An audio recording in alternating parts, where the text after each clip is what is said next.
Salam dulur. Saya Lela. Saya Adi. Kami ready. Deep in the shadows, I know it's hard to put one foot in front of the other. So far is the echo, where do we start? You can learn to discover a million stars.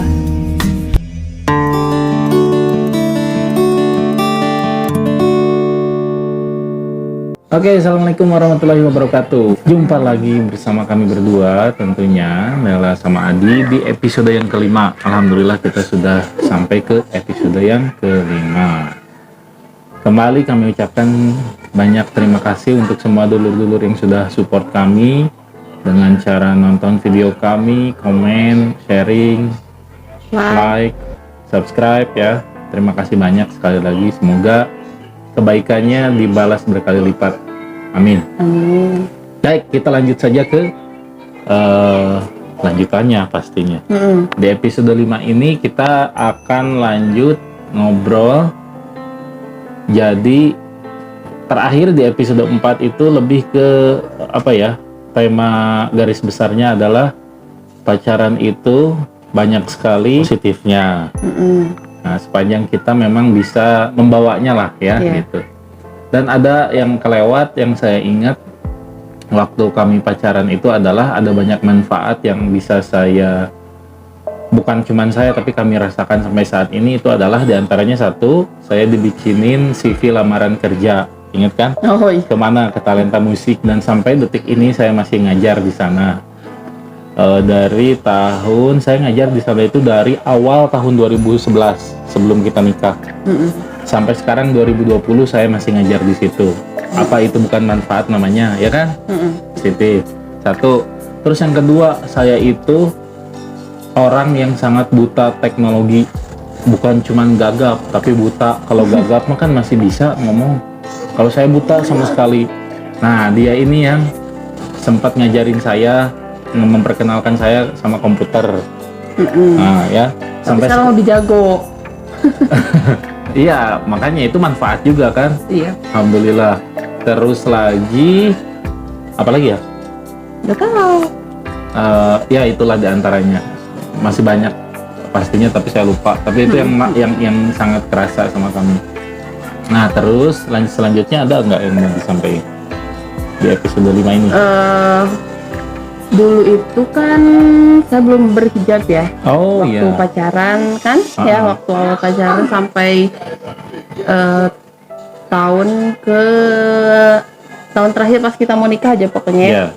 Nah dari situ tuh sebenarnya ada niatan pengen pakai hijab, cuma nanti gitu, belum sempat cerita kan ya waktu itu pengen pakai hijab gitu, cuma belum inilah mikirnya nanti aja deh udah nikah, pengen nikahnya nggak pakai hijab dulu gitu kan, kepikiran kayak gitu.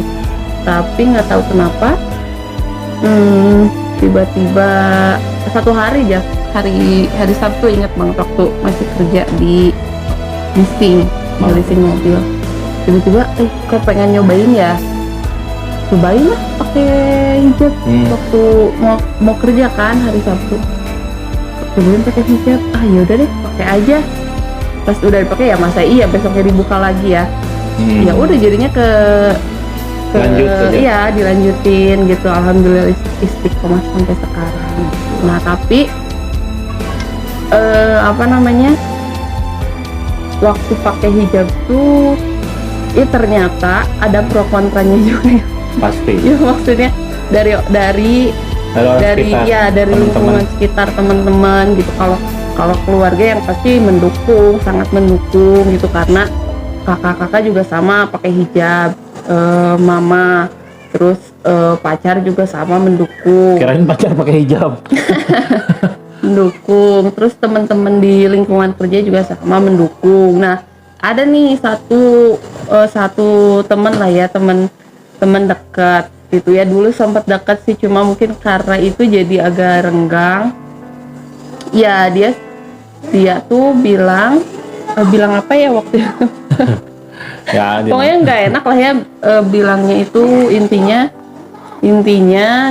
jangan dulu pakai hijab deh kalau misalkan kelakuannya belum bener, intinya gitulah ya, kurang lebih kayak gitu. Nah di situ nggak enak kan ya, sama temen-temen sendiri gitu, temen deket di kayak gituin, bukan yang ngedukung gitu ya, malah dikatain kayak gitu kan gitu. Sempat down juga sih waktu itu, ceritakan ya waktu itu. Ya udahlah, nggak usah diladenin Ya. katanya gitu. Ya udahlah, yang penting kita niatnya udah bagus lah gitu. Ya udah, malah jadinya sama dia hubungannya ya kurang enak lah gara-gara itu. Sekalipun dia sempat minta maaf sih ya, kita sempat ribut lah gara-gara itu gitu ya, gara-gara mempermasalahkan saya pakai hijab gitu. Terus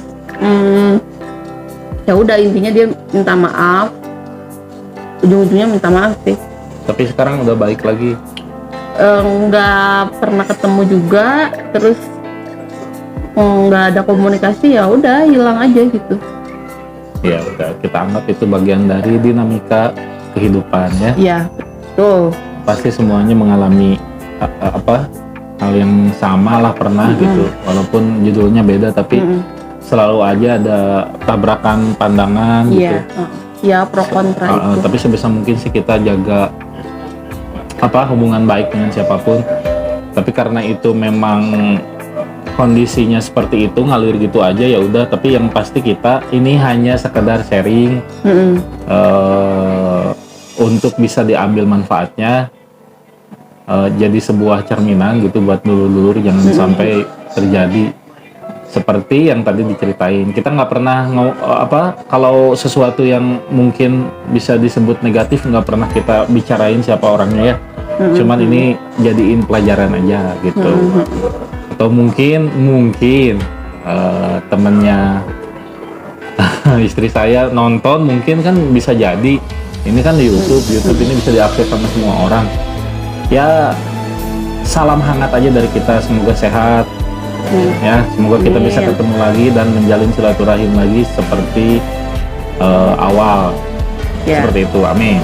Nah, itu perjalanan istri saya untuk memakai hijab, dan ya itu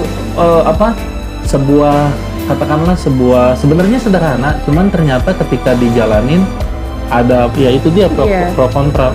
Memang setiap kita melangkah menuju yang baik ya, pasti ada aja yang namanya ya, seperti itu tadi. Oke, lanjut. Setelah dia mantap berhijab, saya senang, dan kita makin dekat ke pernikahan. Tapi belum ada rencana kapan nikahnya. Cuman kita berdua sih secara pribadi semakin mantap untuk ingin menikah gitu kan. Ketemu di 2007. Berjalan hubungan sekian lama, hampir 6 tahun atau udah sampai 6 tahun ya? Ya 6 tahun. Oh iya 6 tahun ya, sampai 2013. Nah jadi alhamdulillah setiap perjalanannya itu kita banyak sekali pelajaran yang bisa didapat, disadari atau tidak. Dan akhirnya banyak disadari itu saat kita udah menikah, ada 1, 2, 3, 4 yang bisa dipetik gitu. Sebelum nyampe ke pernikahan itu ada hal-hal yang ini jadi halangan gitu untuk kita menuju ke pernikahan dulu. Enggak sih, dulu mama sempat sakit kan. Oh iya, jadi memang di momen ini awalnya yang ada di episode sebelumnya yang kita bahas, ada nggak sih pertentangan dari orang tua kita. Nah itu kita coba sedikit mundur dulu. Jadi memang pas awal banget saya jadian sama Lela itu memang saya gini loh, dulu itu saya dekat banget sama mama saya, dekat banget, karena ada satu problem. Ya nggak apa-apa lah, ini saya bukan mengumbar kondisi buruk keluarga enggak, tapi sekali lagi ini sharing aja. Jadi setiap keluarga saya yakin ada masalah, cuman ini untuk sharing aja karena yang lalu sudahlah berlalu dan itu juga tidak lepas dari takdir Allah ya, kita harus ikhlas menjalaninya. Jadi dulu itu sempat ada terjadi hal yang ya tidak jauh dari ideal lah keluarga saya itu.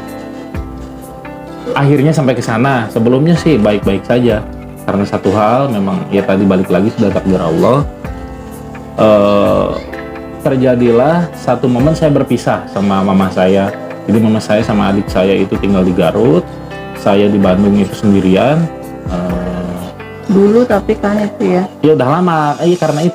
Karena momen itu kan kalau dulu itu saya dekat banget sama mama itu, apa-apa saya pasti cerita. Pokoknya dekat aja, gimana sih dekat anaknya ke orang tuanya.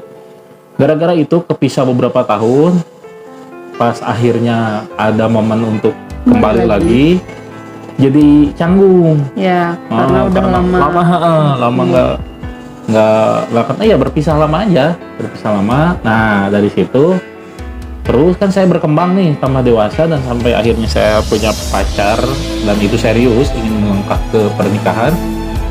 Sayanya memang niat serius pas pacaran sama Lela ini. Saya nggak berani ngomong sama mama saya, jadi nggak curhat lagi gitu.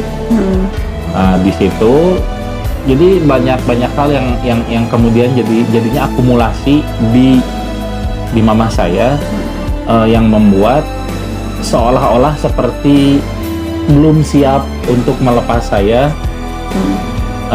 menikah gitu, untuk melepas saya sampai saya punya istri. Nah itu perjalanannya lumayan panjang sampai akhirnya mama saya tahu dan menyetujui itu semua, tapi mama saya dalam kondisi sakit. Dalam kondisi sakit, sebelum sakit mama saya itu sangat semangat mengantar saya untuk beli ini saya mau melamar. Oh itu mama saya sehari sebelumnya, "Di, ayo ke orang kaya itu." Kok bahasa Sunda sih? "Di, ayo nanti kita ke sana, kita beli buah ini, kita beli kue ini buat nanti lamaran," katanya. "Ayo." Oh, seneng banget saya. Terus udah direncanain, besoknya sakit parah. Sebelumnya memang sakit juga, pernah sakit parah. Terus sehat, ya? Sehat lagi. Pas udah sehat ada momennya ingin lamaran, mama saya sangat mendukung, ingin beli ini itu. Besoknya sakit parah banget. Masuk lagi ke rumah sakit. Nah di situ saya gimana ya, posisinya saya benar-benar sendiri. Saya punya adik, tapi adik saya masih jauh lah, belum jauh dari dewasa ya. Jadi memang benar-benar saya waktu itu yang jadi tulang punggung sih enggak, tapi jadi yang diandalkan itu saya gitu, satu-satunya. Saya bingung, sumpah demi Allah bingung sama sekali. Di satu sisi saya kerja ngajar di Talenta itu kan, di satu sisi mama saya sakit, di sisi lain saya perlu biaya untuk itu.